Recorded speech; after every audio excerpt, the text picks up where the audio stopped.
Bojane, želim da vam se zahvalim što ste došli ovdje kod nas da uradimo intervju.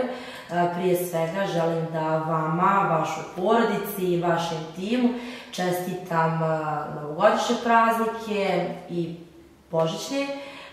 I evo, ako smo već na početku krenuli da spominjemo praznike i prazničnu atmosferu, da vas pitam gdje ste vi proslavili Novu godinu? Kako vam je bilo za doček? Evo, hvala i vama za poziv i za ovaj razgovor, da razgovaramo o svemu onome što je iza nas i o prilikama koje su ispred nas. Naravno, iza nas je bila veoma zahtjevna godina i napokon je došlo to praznično vrijeme kada imamo priliku zajedno sa svojom porodicom, svojim prijateljima da proslavimo novogodišnje i božićne praznike. Za novogodišnju noć bili smo kao dobri domaćini tu na trgu zajedno sa našim sugrađanima i tu smo uživali u sadržaju koji smo pripremili za sve naše Banja Lučane, ali i one koji su došli ovdje u Banja Luku da dožive taj jedan lijep novogodišnji trenutak, a takvih je zaista mnogo bilo i želim svima nama u narednoj godini da Banja Luka napravi još jedan iskorak kao turistička destinacija, jer to je jedna od najvećih šansi za naš razvoj u narednom periodu. Da li možda imate neku informaciju koliko ljudi je bilo, koliko ljudi je posjetilo Banja Luku u novogodišnjoj noći i dan poslije, s obzirom na to da su danas se u medijima pojavile informacije da je bilo 8.000 ljudi? Pa evo, još uvijek nemamo te informacije, ali ono što smo i ranije u odnosu na novogodišnju noć dobili informacije od ugostitelja jeste da su prije svega u hotelima kapaciteti svi bili popunjeni, tako da očekujem da ću u narednih 10 dana dobiti podatke i od Poreske uprave, ali i od udruženja hotelijera o nekim zvaničnim brojkama koliko je bilo posjetilaca u Banja Luci za novogodišnju noć. A možete li nam otkriti nešto o dočeku za srpsku Novu godinu? Šta se tu krče? Možemo li znati neke detalje? Pa evo, ja vam mogu reći da, kao što je bilo i u prethodnim svim događajima koje smo mi kao nova administracija organizovali, uvijek je to bilo na nivou i siguran sam da i ovaj put nećemo podbaciti. Znači ne želite da nam otkriti nijednog muzičara, ništa? Želim, ali kad dođe pravi trenutak... Strpit ćemo se još malo. Pošto možda što više čekamo, bit ćemo uzbuđeni i možda ćemo se bolje provesti. Sigurno. Vi ste uspješan čovjek, stali ste na ludi kamen vrlo mladi, otac ste 2 djevojčice, ako se ne varam. Dakle, da kažemo, jedna mlada porodica. Kako se u kući Kresojević proslavlja Božić? Jeste, sa 24 godine sam se oženio, te 2018. godine, odnosno sa 24 godine, desilo se mnogo toga. Te godine sam počeo raditi kao asistent na Ekonomskom fakultetu, što je za mene bio neki životni san.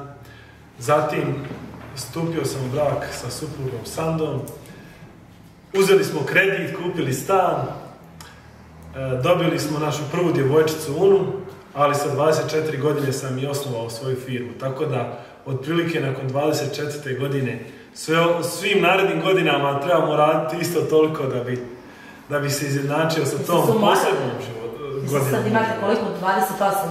28, ali evo, brzo će i 29. Naravno da nisam umoran i da je život tek počeo. A što se tiče božićnih praznika, to su zaista posebni praznici za većinu u našem srpskom narodu, tako i za mene lično. I gotovo svaki Božić ja provodim na selu, u kući koje sam odrastao, jer to je simbol vraćanja nekim našim posebnim vrijednostima, a Božić sigurno jeste najveća vrijednost u smislu neke radosti, porodice, okupljanja. Tako da ćemo i ove godine otići u Lamice kod Gradiške da sa širom porodicom pričamo o svemu onome što se desilo, ali i da optimistično pogledamo ono što je pred nama. Je li je to Badnjak? Jeste, tradicionalno svake godine idemo u 4 ujutru, 5, naravno 4 navijemo alarm, ali uvijek se malo to otegne da usjećemo Banjak, tako da vjerujem i ove godine da ćemo se okupiti, da ga usjećemo, a ne da idemo ga kupiti. Obavljate jako dinamičan posao. Šta Bojan Kresović radi na kraju dana kada završi sve obaveze? Gdje je njegova, da kažemo, oaza mira ili koji su vaši hobiji? Naravno, pored bliskih osoba, nije mnogo stvari koje čovjeku mogu vratiti energiju, ali evo za mene lično to je definitivno fudbal, to je hobi kojem sam nekad bio toliko posvećen da sam mislio da ću jednog dana biti profesionalac, tako sam se i ponašao, pa sam već pričao o tome da sam razmišljao da ne idem na fakultet, pa sam upisao ekonomsku školu kako bi se mogao 100% posvetiti fudbalu. Čak sam godinu dana živio u Srbiji. Da jeste igrali za neki klub? Pa u mlađim kategorijama sam bio i u Radničkom iz Obrenovca, i u Crvenoj Zvezdi, i u Jagodini. Međutim, zbog neposjedovanja državljanstva Srbije bio sam prinuđen da se vratim ovdje. I u stvari tek kada sam došao do 18. godine sam shvatio da u životu se ipak treba posvetiti ozbiljnim stvarima kao izvor prihoda, a onda je fudbal pronašao još bolje mjesto u mom životu, a to je upravo to što ste rekli. Tamo negdje 20-21 čas je vrijeme kad se završe sve obaveze, kada se naravno podruži malo i sa porodicom, da ta energija koja je možda negativna u toku dana prikupljena da se oslobodi, a da se proizvede nova energija, jer moram priznati, mnogo više uživam u fudbalu sada kada mi je to hobi, nego nekada kada je to maltene bila profesija, iako sam bio omladinac. Tako da je to stvar koja me najbolje može opustiti i vratiti na fabrička podešavanja pred novi uspješan dan. Jeste imali vremena za fudbal tokom čitavog ovog mukotrpnog izbornog procesa? Pa moram priznati da je bilo škrto vrijeme za fudbal, ali sam uspio 2 puta u septembru mjesecu da izdvojim bar pola sata da odem na fudbal. To sam morao, iako sam bio jako umoran, ali to je bila više hrana za dušu nego za tijelo. Da li je bilo teško odreći se posla asistenta na ekonomskom fakultetu i otići u gradsku upravu? Pa sigurno da je to bio jedan lud potez. Da li je bilo teško? Sigurno da lično nisam doživio kao nešto teško, jer prosto ovo je poziv koji se pod broj 1 teško odbija, o kojem smo svi mi neko manje, neko više razmišljali u nekom širim smislu, i ono što je na kraju najvažnije, da nisam se pokajao i da sada još čvršće vjerujem da je važno biti posvećen 100% onome što radiš.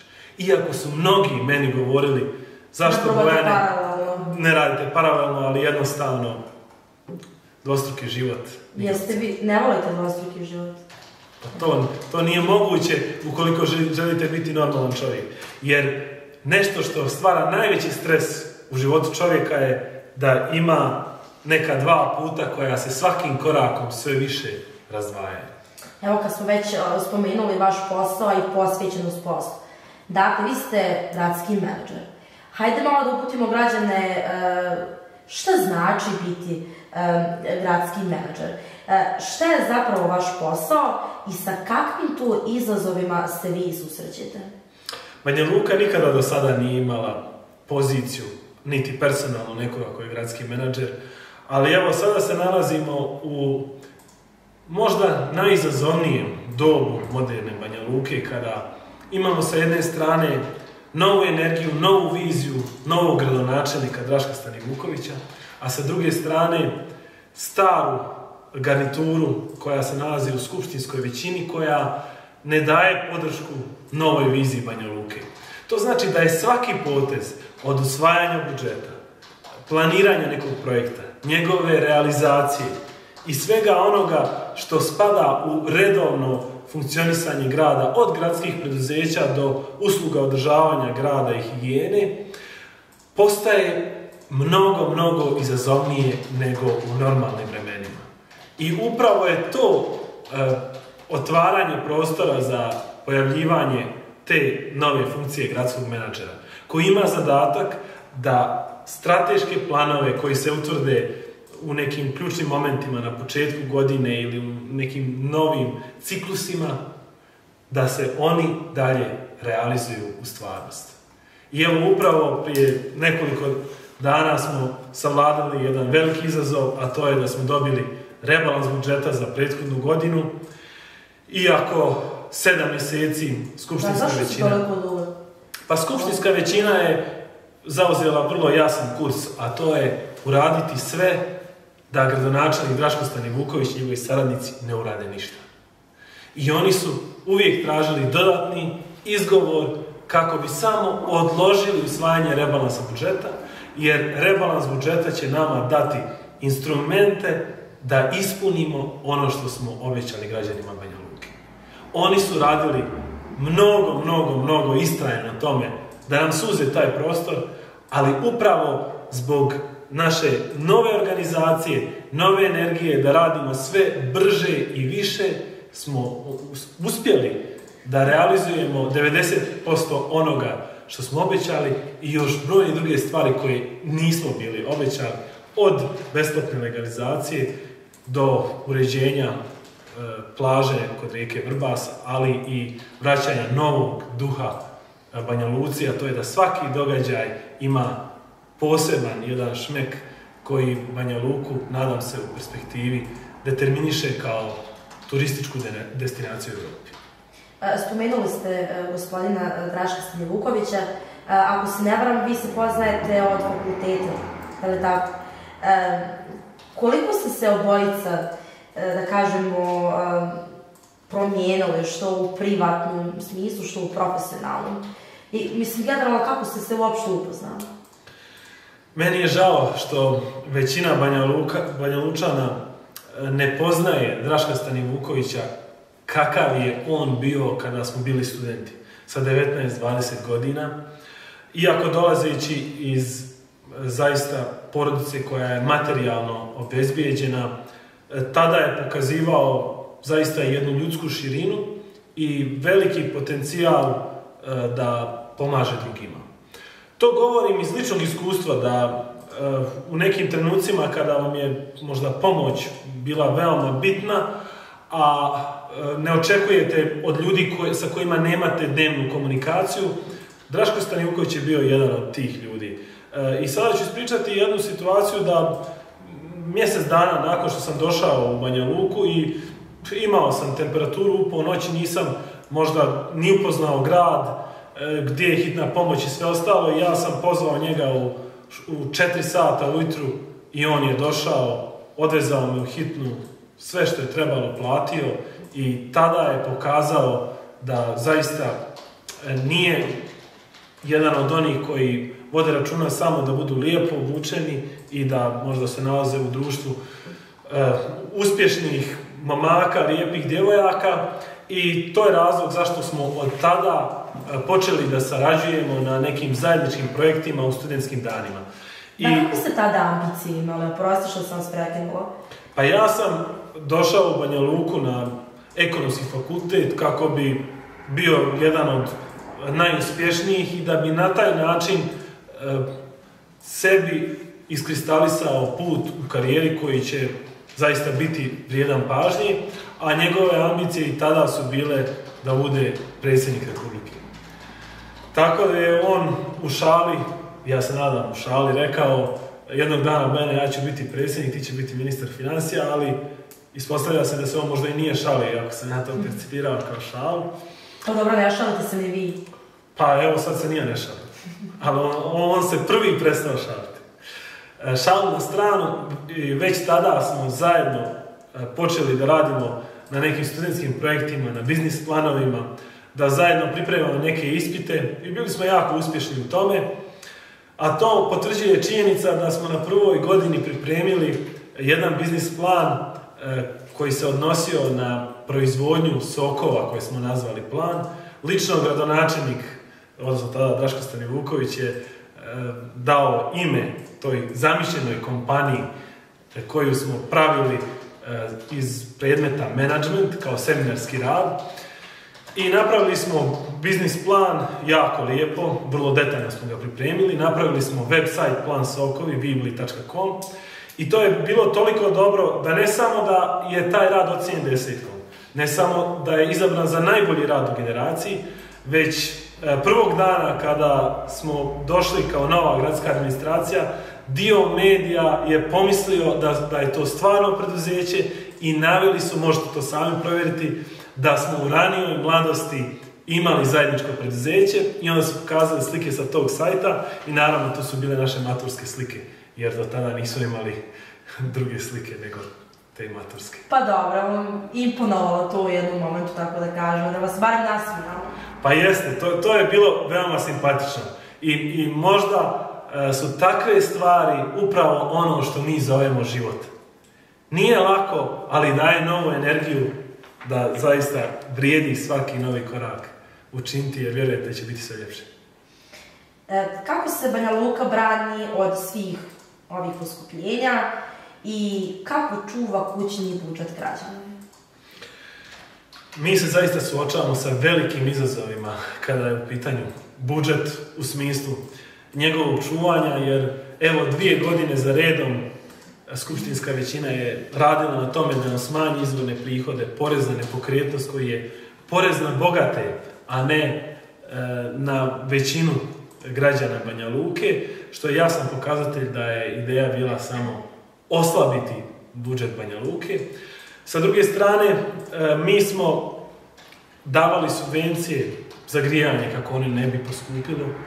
Mi smo bili spremni da podržimo i vodovod, jer je jedini grad u kojem je pojeftinila voda upravo Banja Luka. A za to je bilo potrebno mnogo energije, ali i kreativnosti kako povećati prihode. I mislim da smo to uspjeli, jer ipak ove godine sa rebalansom budžeta od 212 miliona Banja Luka je došla u situaciju da ima najveće prihode ikada. Ali nije to samo rezultat inflacije i rasta prihoda od indirektnih poreza, već zaista mnogo lijepih, kreativnih, ali i važnih poteza koji su značili da smo najoperativnija gradska uprava koja je spremna da onaj ko dođe i da kaže želimo raditi nešto što je vrijedno za privatni sektor, a da će gradska uprava imati prihod od toga. Mi smo uvijek išli korak ispred. Tako smo doveli i investitora iz Italije kako bismo imali dodatne prihode u budžet i kako bi 300 građana Banja Luke bilo zaposleno, ali kako bi izvoz rastao za 80 miliona maraka godišnje. Ali evo, tu situaciju nismo mogli sami da riješimo bez skupštinske većine i nažalost skupštinska većina je bila tu nemilosrdna i nije podržala svojom odlukom dolazak italijanskog investitora. Gradonačelnik je nedavno rekao da će predložiti smanjenje cijena javnog prevoza u Banja Luci, kako pojedinačnih, tako i mjesečnih karata za sve kategorije. Što se događa na tom planu? Da li će građani moći očekivati uskoro smanjenje cijena karata?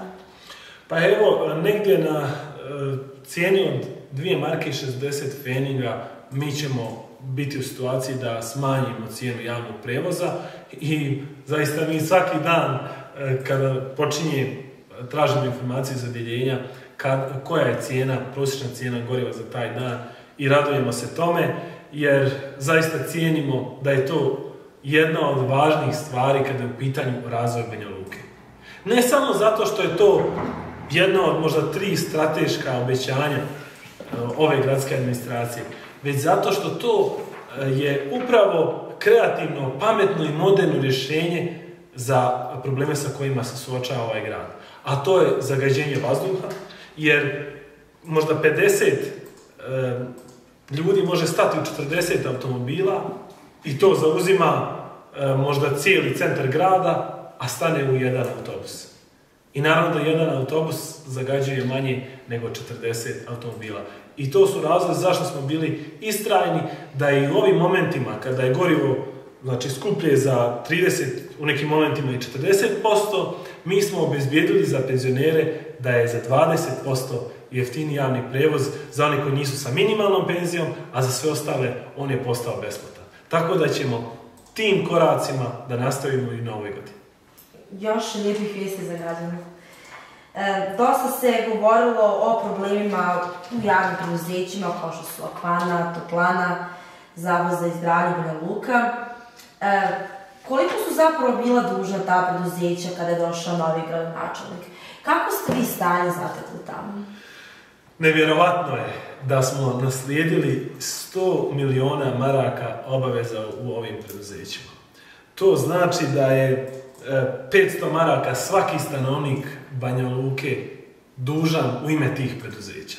Znači, to je nevjerovatna činjenica i to je sigurno veliki izazov da od 6 preduzeća koja su u većinskom vlasništvu grada, 4 se nalazi u nekom ozbiljnom problemu. Ali sve to je za nas samo dodatni izazov, jer mi posmatramo stvari da što veći izazov je pred nama, to je veća šansa da pokažemo koliko vrijedimo. Evo posljednje pitanje. Vjerovatno ovo pitanje koje zaista možda najviše interesuje građane. Kakvi sve projekti čekaju Banja Luku ove godine? Imamo mnogo planova za 2023. godinu, ali sve one koje dolaze, ali ja bih to želio pojednostaviti i 3 ključne vrijednosti koje želimo graditi kada je pitanje infrastruktura i projekti u Banja Luci. To je Banj Brdo, koje treba postati zaista u najmanju ruku regionalna turistička destinacija i zato gradimo vidikovac na Banj Brdu, zašto izdvajamo 500.000 maraka. Budžetirali smo ove godine 800.000 maraka za rekonstrukciju Kastela i već sada je zadužena ekipa koja treba da osmisli višestruke izvore finansiranja, kako budžet, tako donacije iz europskih fondova, ali i da uključimo sve Banja Lučane koje žele onu izvornu Banja Luku sa njenim iskonskim vrijednostima da digne na pijedestal koji zaslužuje. I naravno, treće je da nastavimo sa uređenjem Vrbasa, a podsjetit ću da smo u dosadašnjem periodu uredili plažu u Srpskim Toplicama, da smo izgradili prvo Dajak pristanište i sada pored Dajak pristaništa želimo da uredimo obalu i da zato izdvojimo 600.000 maraka, kao i u Srpskim Toplicama 3 banje, znači gdje je vrućica, da uredimo da to zaista bude onako prepoznatljivo i na taj način te 3 vrijednosti, Banj Brdo, Kastel i Vrbas, da u narednim godinama budu oslonac i ljepote, ali i razvoja Banja Luke. Moramo još na ovo kratko pitanje. Zaista sam vas pažljivo slušala i gledala. Vi ste prepoznatljivi kao neko ko ima zaista, da kažemo, skladan način oblačenja. Da li imate stilistu? Moja supruga. Je li to, znači supruga? Vi ne miješate se u to? Ne miješam se u njen posao.